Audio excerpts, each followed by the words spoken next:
ओम शांति। मुरली का सार 23 अप्रैल 2025।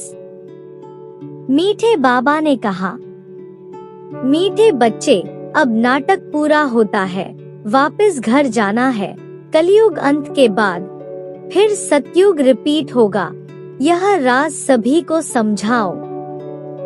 प्रश्न, आत्मा पाठ बजाते बजाते थक गई है, थकावट का मुख्य कारण क्या है? उत्तर, बहुत भक्ति की, अनेक मंदिर बनाए, पैसा खर्च किया, धक्के खाते खाते सतो प्रधान, आत्मा तमो प्रधान बन गई। तमो प्रधान होने के कारण ही दुखी हुई। जब किसी बात से कोई तंग होता है तब थकावट होती है। अभी बाप आए हैं सब थकावट मिटाने। धारणा के लिए मुख्य सार। पहला, सदा हर्षित रहने के लिए बुद्धि में पढ़ाई और पढ़ाने वाले बाप की याद रहे। खाते पीते सब काम करते पढ़ाई पर पूरा ध्यान देना है। दूसरा, बाप दादा की दिल पर चढ़ने के लिए श्रीमत पर बहुतों को आप समान बनाने की सर्विस करनी है। किसी को भी तंग नहीं करना है। आज का वरदान, अशरीरीपन के इंजेक्शन द्वारा मन को कंट्रोल करने वाले एकाग्र चित्त भव।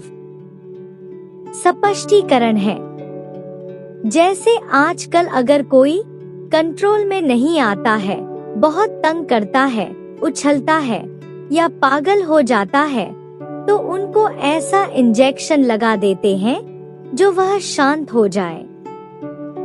ऐसे अगर संकल्प शक्ति आपके कंट्रोल में नहीं आती तो अशरीरीपन का इंजेक्शन लगा दो, फिर संकल्प शक्ति व्यर्थ नहीं उछलेगी, सहज एकाग्र चित्त हो जाएंगे।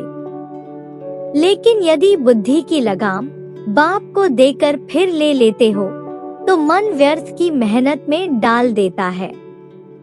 अब व्यर्थ की मेहनत से छूट जाओ।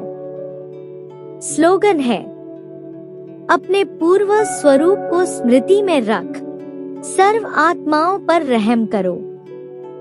ओम शांति। अव्यक्त इशारा, कंबाइंड रूप की स्मृति से सदा विजयी बनो। जैसे शरीर और आत्मा दोनों कंबाइंड होकर कर्म कर रही हैं, ऐसे कर्म और योग दोनों कंबाइंड हों। कर्म करते याद न भूले और याद में रहते कर्म न भूले, क्योंकि आपका टाइटल ही है कर्मयोगी। कर्म करते याद में रहने वाले सदा न्यारे और प्यारे होंगे, हल्के होंगे। नॉलेजफुल के साथ साथ पावरफुल स्टेज पर रहो। नॉलेजफुल और पावरफुल, यह दोनों स्टेज कंबाइंड हों, तब स्थापना का कार्य तीव्र गति से होगा।